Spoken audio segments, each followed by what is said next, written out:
Hans, IKEA has entered recently, not long ago, I would say, and has been expanding in India. So, since you have experience also in that aspect of home and living side of modern retail, do they pose a threat or a challenge to existing large and small players in that space? Are they addressing a different segment at all that others don't address? What's the story like? So I feel they are a threat to actually a number of formats. So apart from the pure home product formats, the ones who sell furnishing and furniture and things like that, there will be, so they even compete with, let's say, hypermarkets because they do sell home furnishing. They do sell pots and pans and crockery and cutlery and all that sort of stuff. They will also compete with the smaller retailers.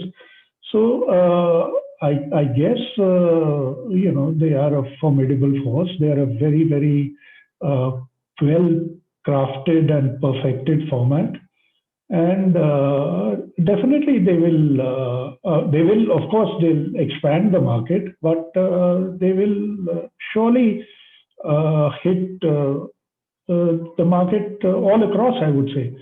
I think the positive for the competition is that they are going about the process pretty gradually. So, one store in Hyderabad and then slowly one more added on now in Mumbai. So it's not as if they're going to be, 20 stores in 1 year and everyone has to scatter and run. So there's a lot of time to, think through what your strategy will be and build up to face the future. But yeah, they are a formidable competitor. Right. Are they addressing a different market segment that others don't? Your customer segment, sorry, that others do not address? No, I mean, as a customer, when I go to their stores, everybody's there.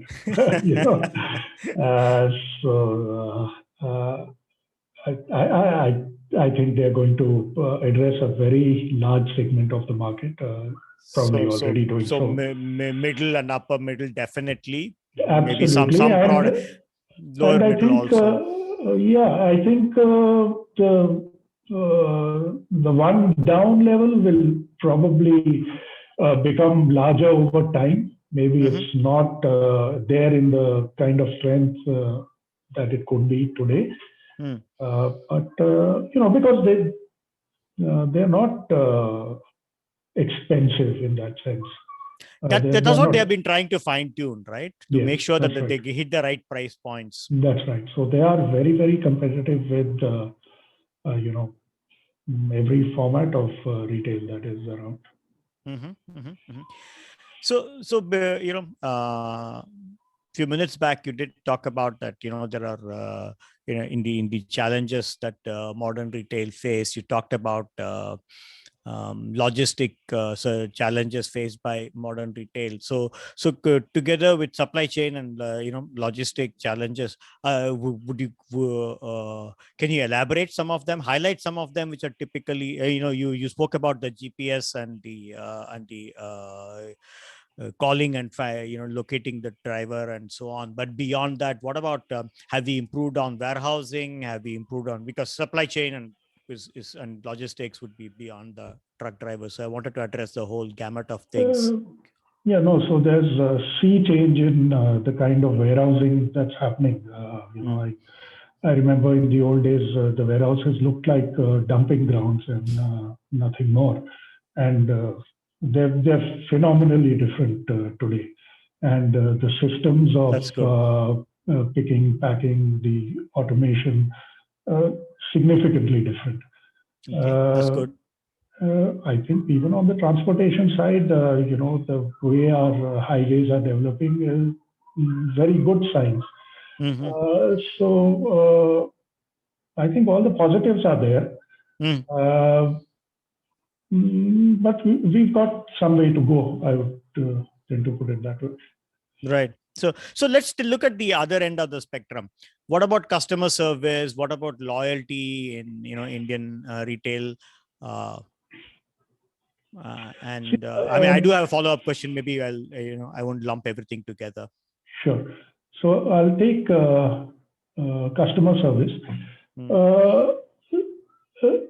I would say Asian hospitality has always been very, very warm and considerate and caring, and front-end retail in India to a large degree reflects that. We do treat the customer as king or queen. Largely, again, it's a very broad brush kind of statement. Sure. But so the intent is there. However, training and because retail particularly value retail, tends to be a minimum wages kind of game where the employees are concerned, the first level front end employees. So there's a lot of churn. And training becomes a very difficult sort of exercise because the moment you've trained your people, the next month 5% have gone.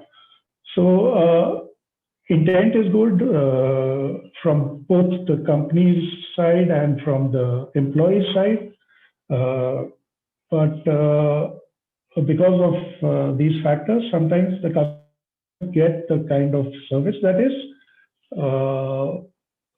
expected. Right. Having said that, of course, there are some, when you are selling high value goods, so let's say a format like Tanishq or many of the jewelry retailers, right. And their service is absolutely outstanding and everything is absolutely clear. Also the other retailers who sell high value goods. Right. And when you're selling lower value goods, in any case, your expectation of service, when you're buying the lower value goods, your expectation of service is that much lower and you expect to do some amount of self-service.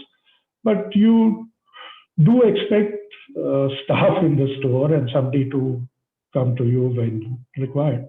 Right. Also, I think because of, constantly rising costs and all retailers trying to get more productivity per person, that's a challenge which will remain because you'll keep on trying to do more and more with less and less. With limited budgets, right? That's a big challenge. Right. So let's talk about. Sorry. Yeah. So I have another point. So that's the front end part, which is probably the best run part. But then when it comes to, I think where Indian retail can do a lot better is when the back end kind of handling. So when a customer puts in a complaint on mail, or God forbid, when you have to interact with an IVR system, I guess the world over. But that's when the customers tend to get extremely harassed. And that's true. I don't know what an easy answer to that is. No, maybe just remove the whatever Aviva or whatever. Sorry, no negative about the brand name, but any of those systems, just remove them. I just want to talk to a human being, not to be told that press 5 and then hash and then told press 4 and press 3 and like, come on, guys. Because the last thing an agitated customer needs is more agitation. Yeah. So I think that's it really. So talking of the other aspect of retail, which is the loyalty, right? How loyal is an Indian consumer or a customer to grocery retail? Is a chain or a brand able to get the biggest share of the wallet from a family, or they just keep shopping around a lot for urad dal suitable for idli is this from this shop, the rice suitable for the same idli is from the other store, and so on and so forth? Are they even loyal at all? because I just repeated the dialogues I've heard from my parents and homes, yeah, and so on. So Yeah. So again, things have changed. So I would say earlier customers were extremely loyal. mhm, And with time, what has happened, I think one of the largest factors affecting loyalty has been traffic, particularly in the larger cities. mm, And also because there is a proliferation of stores now. So mm, one is the development of retail as it's happened, and the other is the fact that the traffic situation has become increasingly worse. mm, Uh, so loyalty has shifted to a large degree to the mall, which is, or the store or the kirana, which mhm. is most accessible. Okay. Oh, okay. So Accessibility drives loyalty. absolutely. Mm, So a lot of daily and small value shopping still continues at the kirana, which is why the kiranas are still running at great speed. mm, Uh, and loyalty has got to some extent fragmented by proximity. mm, So while my favorite shopping place may be 15 kilometers away, I may not want to make that trip too regularly. So I will compromise and mm, give up a few things and go to the store or the mall or whatever, which is closer to my house. closer. The other thing is the cost at which this loyalty is being bought is increasing from day to day. Okay. So, since you talked about grocery retail, let's say the typical supermarket or hypermarket, the number of schemes they have to run to attract the customer. Mm, So, if it is weekend, there's a weekend scheme. If it's midweek, there's a midweek scheme. If mm, it's Independence Day, Republic Day, Valentine's Day, back to school, if you've got some trash, you want to exchange it, it goes on and on. You pay us so much upfront and every month buy so much, which will, you don't have to pay that much. You pay maybe two installments less. mm. So Yeah, I remember some mobile recharging. You no, get for mobile like recharging, yeah, I forgot that I one. remember Absolutely. like what So 20 days less, 2 months less, whatever for and you get a better rate. I don't know, something like that, right? absolutely, absolutely. So it's it's a bit of a catch 22. So do you save on advertising and miss the customer thinking of you at all? Or do you keep advertising on these days and there's so much noise. Actually, if you look at all the supermarket and hypermarket ads, if Mm. you take off the masthead, you can't make out one from the other. They are all Yeah. advertising the same thing.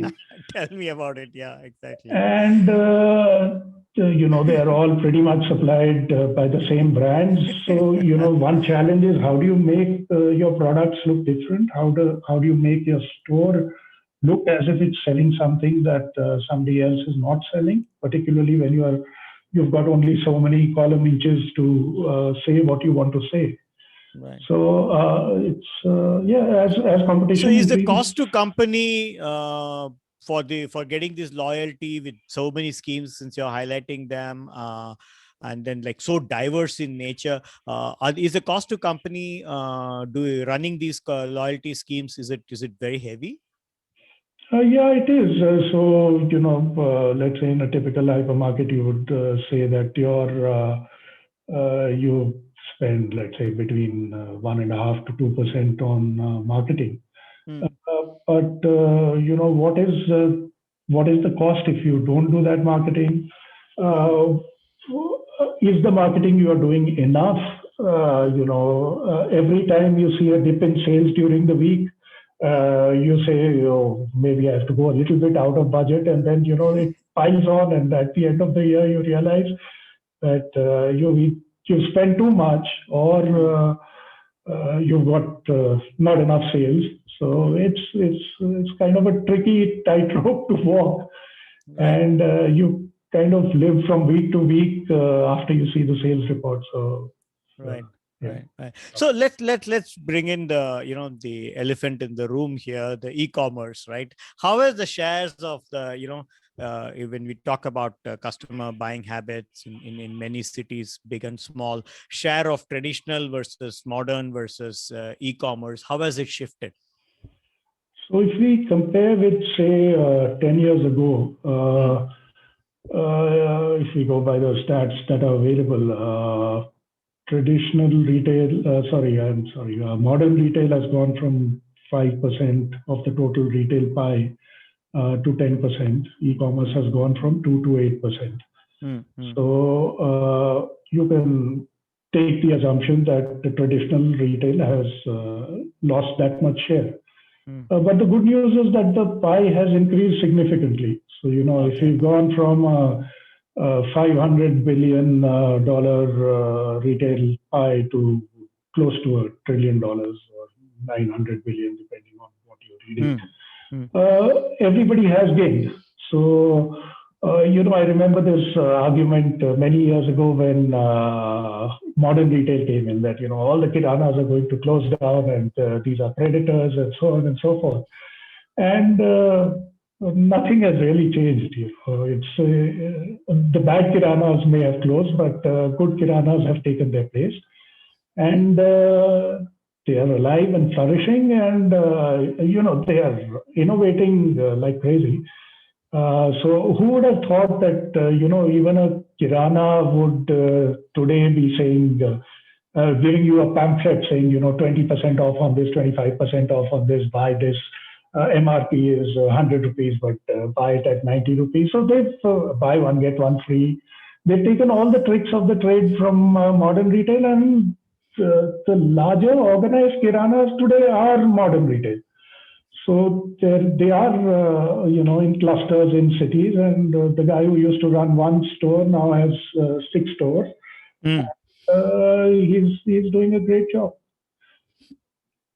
So do you see some of these formats getting merged? Around the world, there is talk of omni-channel retail.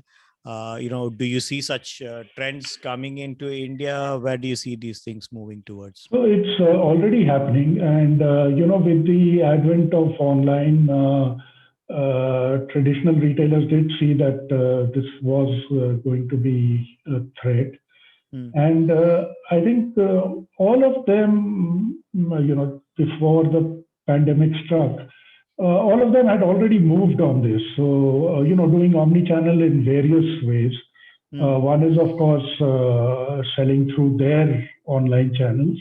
The other is trying to get the goods to the customer, whether it's by click and collect or sending out, in case of groceries, sending out trucks to the customer's premises, laden with fruits and vegetables and things like that. Or trying to put up kiosks in their stores where customers could order some of the things which possibly were not on display. So everybody has moved on this. But traditionally, so far, companies have been good at either this or that. So the online players have not been great at brick and mortar. Brick and mortar have not been great at online. So everybody sort of occupied their own niche so far. But the amalgamation is happening from both sides, whether it's in terms of, a brick and mortar retailer taking on an online company, and there are so many examples of that happening, or online companies in some way absorbing brick and mortar. So this is going to become a big amalgam, and then of course where the higher technology comes in, then it's a different game altogether. And you have this whole thing about super apps that are happening now from the really big players who can make a difference.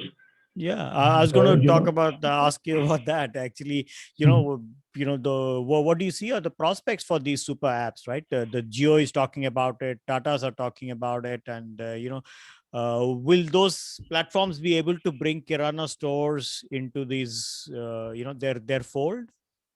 So only time will tell, but I don't see why this should not happen.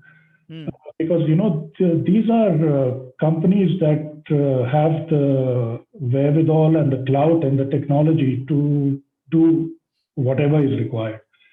And on one side, you talked about the Tatas. Now here's a company that is it's in reality, it's in airlines, it's in insurance, it's in finance. It's got multiple brands, it's got multiple formats. And can you imagine if you put all that together, what that super app will look like? I mean, it's just so exciting to think about it. And, it's just mind-boggling what players of this size with this kind of financial clout and this kind of intellectual clout will be able to do. It's very exciting how it will come about and what the final many-headed hydra will look like. We can only speculate, but but of course that's happening in China, so you can imagine how it will look like. Yes, absolutely. Chinese There's apps such a sort of good example to look at. And like the Chinese customer was getting ready for it. One of the things that I can see now, and is that both the Kirana stores and people and the consumers, neighborhood, residents as well as the neighborhood Kirana stores have become more comfortable with WhatsApp and like that. And then people tell me that their neighborhood Kirana stores sends out a message that I got this stock today, or this fresh vegetable, or I've got this particular big lot I have got, and those who want, just message me back, and I'll keep it aside or deliver it to your house and things like that. And they say that within hours some of the products get sold out. Yeah, absolutely. And so that means you don't even have to educate these guys when the super app comes so much, right? A certain amount, but not too much, right? Absolutely. And they are all accepting UPI payments, so they are all on that game also. So cash and even the card is sort of gradually becoming obsolete. So very, very exciting times, right? Yeah, because possibly the adoption can happen much faster than in some cities. Yeah, I think in technology in general, it happens much faster than one imagines. Right. You may feel that something is 10 years away, but it may happen in 2 years. It may happen. Right. So let's change gear and talk to something which I'm sure is closer to your heart. You have spent so many years doing that. That's about sourcing, right? Which essentially what people don't see, but is the real heart, I would say. Because that determines what you are able to sell. Absolutely. So how has sourcing in Indian retail changed, since you were there at the time when, sourcing started shifting to be procured, goods started to be procured from China in addition to India and elsewhere. So now China and East Asian countries are also sources of many of the products sold in Indian stores. So how did that transition happen? How did you move towards that? What were the driving forces, etc.? Take us back to that time and maybe not specifically China, but the move to look outside India was because I was working with hypermarkets, and in a hypermarket, your attempt is to offer everything. Correct. So whatever we found was not available in India, or we didn't have the right quality, or more often not the right quantity. Because when you're buying for 100, 200 hypermarkets, you need big quantities, and again, because it's a hypermarket and you have to supply everything. In certain product categories, you can get huge quantities. So, for instance, India has a lot of exporters of home furnishing or apparel or plasticware or steel utensils and cutlery and things like that. Now, getting large volumes here is not an issue. Right. But when you take categories like, let's say, toys or stationery or travel, we had challenges. So that was one reason. The other thing is, as I said, sometimes each store looks like the other store. So how do you get products that look completely different? How do you add categories which are not there so that the customer gets to experience something completely different? So that's when we started looking abroad. And if you're looking abroad, you cannot miss China because, as it's described, it's the factory of the world. And whatever our differences with China may be, I mean, one has to admire the way they've developed their industry and the way they've moved forward in the last 20 years. So that's where it started. And obviously, initially, there were all kinds of problems. One of the biggest was language. But of course, the via media for that is that you go through Hong Kong. But then, your margins get eroded to that degree. So we always prefer to sort of go direct as much as possible. Also, then, of course, there are the cultural differences, understanding. Indians love to bargain. The Chinese are also very value conscious, but they are, I think one thing we can learn from them is the art of saying no. Because when you deal with them, they have so much flexibility, after which point they kind of would put their hands up and say, okay, we are not interested beyond this. Or if it was a quantity you required, they were very specific that we need a container load. And in a container load, we can put 4 products or 5 products or whatever. And you can't push beyond a point. So I think that clarity of mind as a nation, not a particular company, but I mean across the board. So that was the other thing. And innovativeness, amazing. Of course, it's a lot to do with the interaction of the industry and the government and so on and so forth. Right.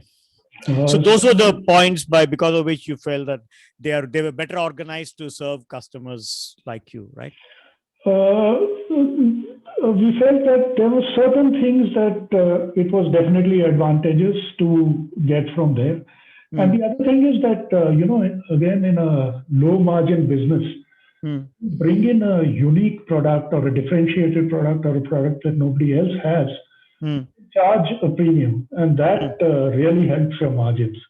Right. So, if you have, let's say, 10% imported products, where your margin is kind of double, then, that puts up your profitability by a fair amount in a low margin game. So, right. So,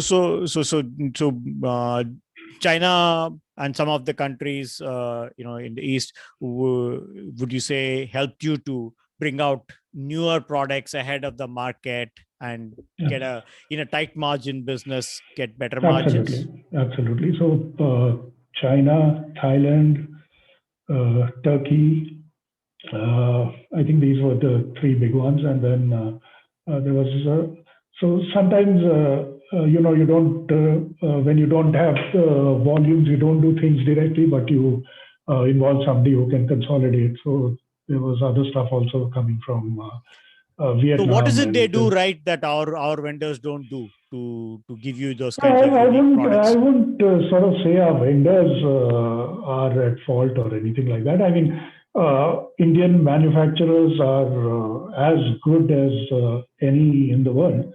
I think, because for a long time, maybe we didn't make that transition from the socialistic sort of environment to the free business environment as rapidly and with as much determination that they did.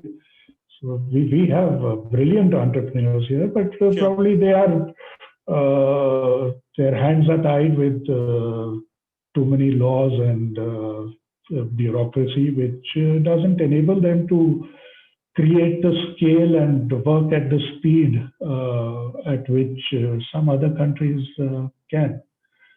So I think do those people come out with more product innovations? Which people? I'm sorry. The countries and the companies abroad that you were referred to, do they come out with more product innovations more frequently to give you that advantage which Indian vendors don't do? Is that in terms of product innovation, they could give great quality, but then you are looking for that what is next, what is new for me? So do they come out with, is there a difference in that? I'm a little hesitant to use those words. So what I would say is, as a nation, they come out. Their ability to handle trade and commerce is at a different level. Okay. Again, I would not put anything against the Indian entrepreneur. Sure. I think he's been for too long been viewed with suspicion rather than respect. I think which is well deserved at this point. Because they create employment, they just they pay taxes, they grow the economy. But look at one aspect of China. So every year, twice a year, they have this massive Canton Fair in 3 phases. Oh yes, absolutely. I've been there. Yeah, millions and millions of people from all over the world come. Right. Now, the Chinese, even today, barely speak English. And to do the logistics and to get all these people there, get them to the fair, get them back, communicate with them, make sure there are no glitches. It's an operation which is absolutely unbelievable. And even today, we don't have anything comparable. Not even comparable. I mean, not even marginally comparable. Although, I would say the credit of people who are trying to set these things up, there's been a sea change over the last 5 to 10 years. Mm-hmm. And now there are some fairs in the home category and in the toys category, which are extremely credible. Much smaller, but a great start. So I think the entrepreneur is there in India. He just possibly needs a little more support. So you have to create that ecosystem with the ease of doing business for them, right? Absolutely. Thank you for joining us in yet another episode of Move Conversations. Hope you enjoyed this episode. Please subscribe to the Move Conversations YouTube channel and press the bell icon to get notifications of new episodes. Thank you very much. Till I see you in the next episode. Thank you very much. Have a great day.